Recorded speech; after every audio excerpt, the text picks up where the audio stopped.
Hey there everybody, my name is Daesvail and welcome to the Smite Open Beta. This is Smite Sunday, and while I know this is a Wednesday that this will be coming out, I apologize. Things have been crazy in the past couple weeks, so I've been a little delayed, and actually haven't put this out when I wanted it to, but this will work into my new schedule where these will come out every Sunday, so expect them every Sunday with little highlights, changes that come into the game, and other different things. Now as you can see, the opening screen has gone over a massive overhaul. You can see the new god Aphrodite that was added in the most recent patch, which was actually, I believe, yesterday. Yes,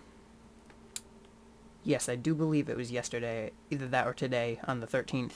So it's very cool to see that they're still adding in new gods. This is she's a support god, and she's going to be very interesting to play with, and a lot of carries will really like having her with them, as she will increase movement speed, damage, all sorts of things.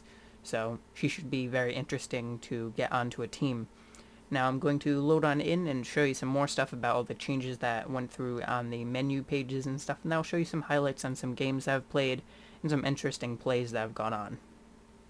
Now as you can see here, there's a lot of different stuff that's changed on this, and you can see that there's a new setup. Aphrodite will obviously be shown right here because she is the new god, and it'll also showcase the new skins and such that are happening at the time. So with the most recent patch, Grand Slam was also added for Hercules, which is a new skin, and then you can also see the Majestrix, or I'm not exactly sure how you would pronounce that. Majestrix is how I would see it. Now they changed how new gods will work a little bit, so since she is the brand new god, she will cost 11,000 favor, but she will be reduced to 5,500 after 2 weeks have passed. Now the previous god that was added was Poseidon, god of the oceans, for the Greek gods. He's now at 5,500. He was at 11,000 2 weeks ago, and he's also a very interesting god to play. He is tagged as ranged and magical, so that's... just mage, so pretty standard. And then Neith, the Weaver of Fate, is tagged as support and carry, so she was also added in a little bit ago. She's a very cool character, which she can really be a very big asset to the team depending on what you do with her or how you play her. So she can either be a very heavy carry or a very beefy support. And Poseidon, he has some very, very nice nukes, and obviously you can see the pros are his high area damage, but he has a low defense. And then for Neith, the high crowd control, high sustain, but low defense.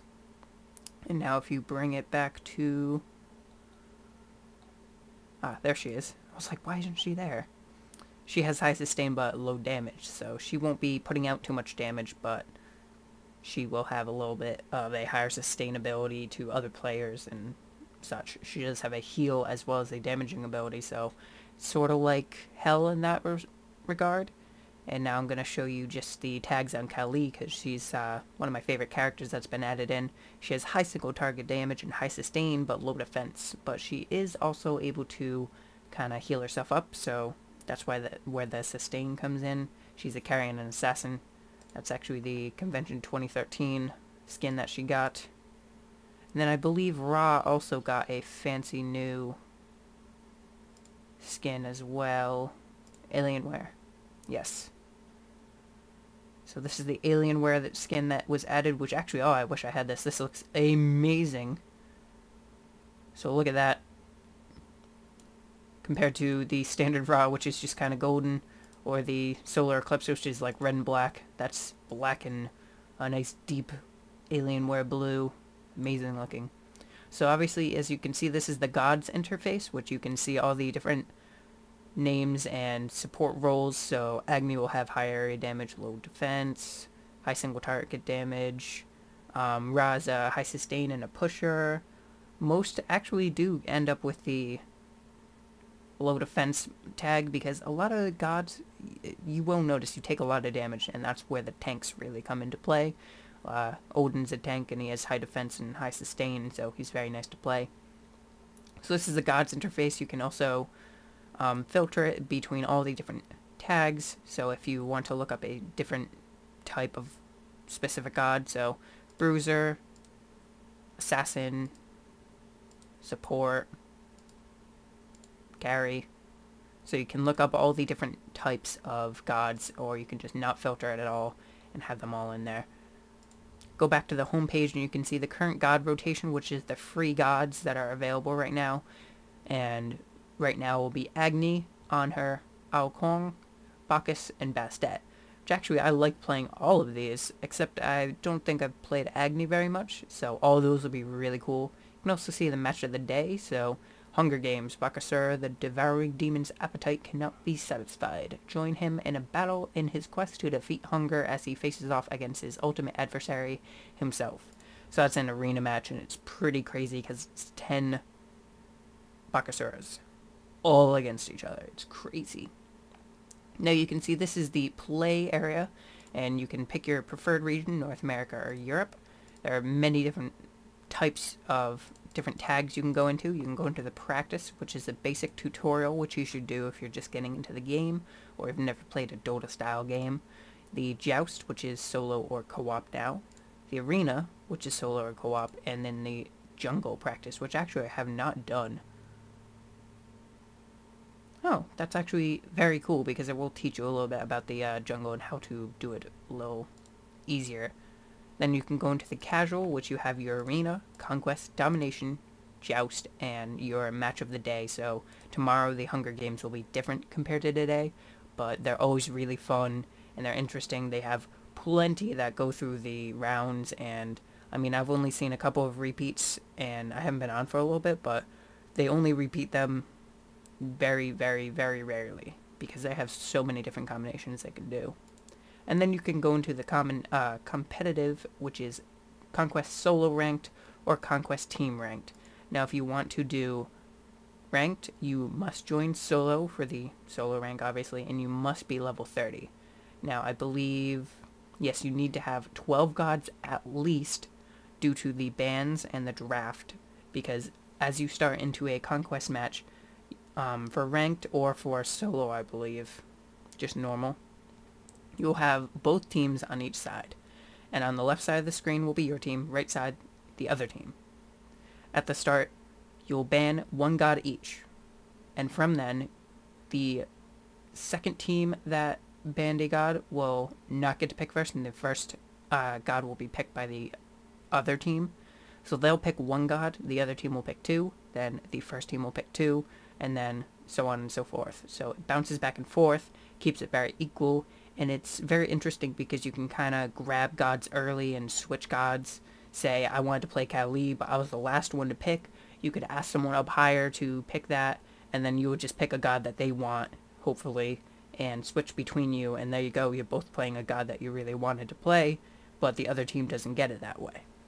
So I'm going to go in and show you some cool things about some matches, some cool plays that I got to do or my team got to do, and I do hope you enjoy, and let's get on in. So if you've been watching my videos as of late, you can probably tell where this is going to be going towards, because this is part of the footage that I used to link to Smite Sunday's playlist, and it's between Kali and Ymir, in just a joust match. Now, initially I was thinking, oh, a tank versus DPS. The DPS should be able to work him down. He won't be able to really hurt me too much to be able to take me out. But he played exceptionally well and was really smart with his stuns, always stunning me in the middle of creeps or under towers just after I finished my ultimate, which, albeit, I probably should have waited a little longer to do it. But as you can see, I'm trying to gank him. I was waiting for him to move towards the tower a little bit more, but he did happen to see me. I try and charge towards him, but he's able to wall me off just in time. He backs up a little bit, I use my blades, and then he freezes me. I don't break out of it with my ultimate, though. Get some auto-attack damage into him to slow him down and also whittle him down a little bit. He gets the creeps around him and thinks he's safe, but I ultimate just at that time. He walls me off, but I'm able to kill him with a well-aimed blades and then siphon a little bit of life out of those creeps to save myself. So this time I go in a conquest match as Kali instead of a joust match, and as you can see here, Agni calls for a gank on the left lane, and while they're a little farther into the tower than we should be initiating a gank with, we're able to pull this off pretty well. As you can see, Agni starts with a stun, Ymir gets a stun off, I'm able to ultimate a little bit onto Agni, on her, just enough for Agni to get the kill with his dot, and I escape with a bare minimum amount of health with just 75. And then me and Ymir quickly hightail it out of there as we got really beaten up there. Ymir's out of mana. I was almost dead, and Agni got away unscratched. She didn't even really take any damage, so that worked out very well for us. So unfortunately, I was kicked out of that conquest match, and it kind of like ended me a little sooner than I wanted to. It was a good match, although there were a lot of crashes by both teams. Both sides were crashing. Like literally all the team just offline completely crashed, and we were all talking. We were going to submit the reports after, so hopefully whatever was going wrong with us doesn't affect a bunch of other players and we can get that fixed. But I wanted to show you a couple other things on this screen, these last 4 tabs over here that I did not explain before. Now the store, this will only sort of be used because obviously you can open the in-game browser and you can get, see, you can get a ultimate god pack which will include all gods and all current future gods. So if I buy that, I will get 77,000 favor returned to me because I've bought so many gods already. So I can close that and you'll see plenty of upcoming gods, Neith, Poseidon, Aphrodite, tons of them. And that's for $30. Pretty good deal. So then you can also go into stats and see the player stats, top ranked players, and top recorded matches, which those are all going to open a in-game browser for you. TV I'll only show you for just a moment because it will bring up different streams, and as you can see here there's live of different streams that are active at the moment. Obviously then there are all the inactive people, but these are the featured streams for all the players who constantly stream Smite and do pretty good at it. Angry Wolf. And then this will be a low tab for recorded episodes of streams that you could look at, or recorded matches that you could look at. Right now it is empty, but remember it is an open beta, so not that surprising. And then this is the really interesting tab of guides. Now this will be able to show you video tutorials, god guides, community websites, all sorts of things, all so that you can just look into what you want to do with each god. But then this is the really cool thing for character build. Now slide it down to 1, that will be their level 1 stats. So Aphrodite will start with 34 physical power, and at level 20 will go up to 68. But then you can also see this. This is the default priorities of what you should be leveling of Undying Love, then Back Off, Kiss, Lovebirds, which actually that's a strange priority, I would say. But then you can also see actives, consumables, you can clear them, you can default items. It's really cool. You can put them all in and change them all around, see how it would be, to see the total cost of the amount of gold you need. So it's an awesome ability to just look at, say, Hercules, and level 20 with those items he'll have those stats, and that's how much gold it'll cost. So it's pretty cool and really helpful for players who want to really maximize what they can do even if they're not a top end player. So, match of the day has changed. Random challenge. Let's read it. Are you betting man or woman? Roll the dice. A random god is assigned to everyone for an arena match. Have you done your research, or can you adapt in time to find victory? That's actually really awesome sounding, because doing it like that, it'll really toss up the dice of you could get a god you're horrible with or one that you're amazing with. So, would actually be generally even play field unless you get someone who's just like a jack of all trades, master of none, and is just generally good with most. But that is all for now for this Smite Sunday/Wednesday. If you enjoyed, give it a thumbs up, and don't forget to subscribe to the channel to see plenty more Smite Sundays on actual Sundays, as well as all sorts of different things such as WoW content and other playthroughs of different games. So that is all for now, and may the gods forever be in your favor.